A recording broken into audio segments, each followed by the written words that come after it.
Here is an explanation for the answer to final exam question number 89 in Alternative Energy Demystified 2nd edition. If you have the printed book, you'll find it on page 330. We're talking here about thermal mass heating, and we have 4 characteristics given. We want to know which of the following, which of these 4, or all of them possibly, constitute an advantage of this method of heating. Advantage meaning a good thing in general. A. Thermal mass reduces fluctuations in temperature between day and night or between sunny and cloudy days. That is true, and it's an advantage, so A will work. How about B? If a prolonged cloudy spell occurs, the heat acquired during sunny periods will last longer in a building with more thermal mass than in a building with less. Well, that's assuming that of course, that it is a passive solar building with thermal mass, which I will show you in a minute.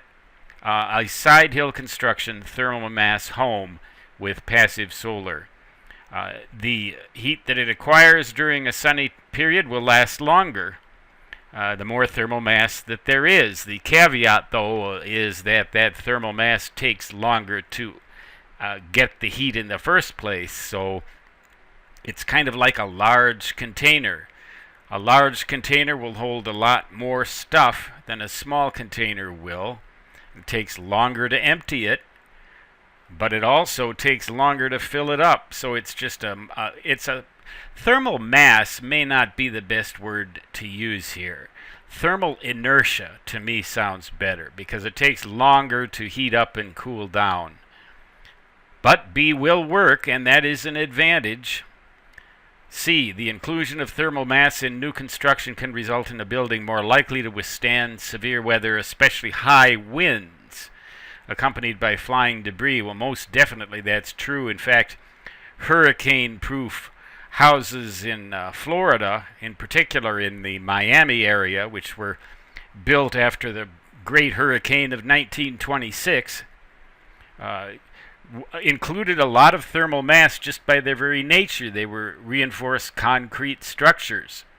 That helped to keep them cool, as well as to keep them from being destroyed by hurricanes. Unfortunately, in the decades that followed, the remembrance of that 1926 hurricane faded gradually from people's memory until the next great blast of a hurricane came along in 1992, Hurricane Andrew, which I had the good fortune to experience in the very bullseye exact center where I was in Homestead, Florida, and a lot of buildings there failed to take into account that building code because apparently the memory had been fading for decades, and the result of that was that a lot of buildings were destroyed that didn't have to be. Fortunately, the building I was in, the house I was in, was built according to those codes and withstood the assault. So that's most definitely an advantage.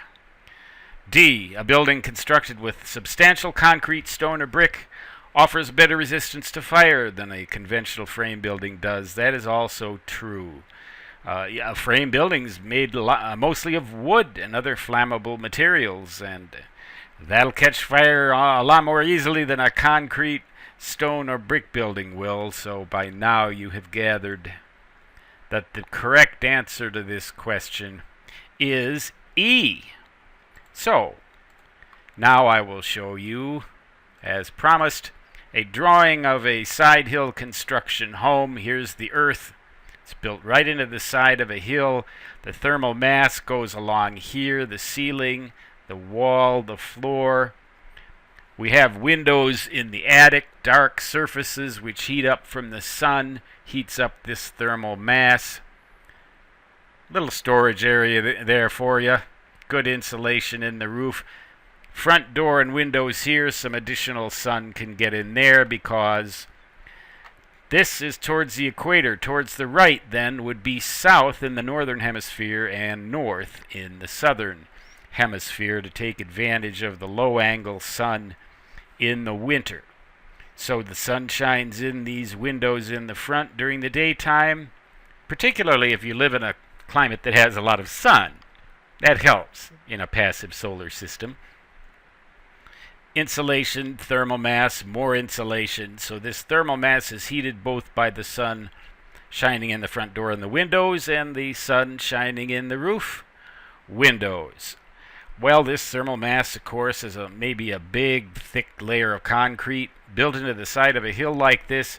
It's going to have excellent wind resistance so that it'll be great for surviving a hurricane, for example, provided that the blast doesn't come at you through the front door and windows, but that's what they make hurricane shutters for, which, by the way, we also had in the house I was in the Homestead area in 1992, August 24th.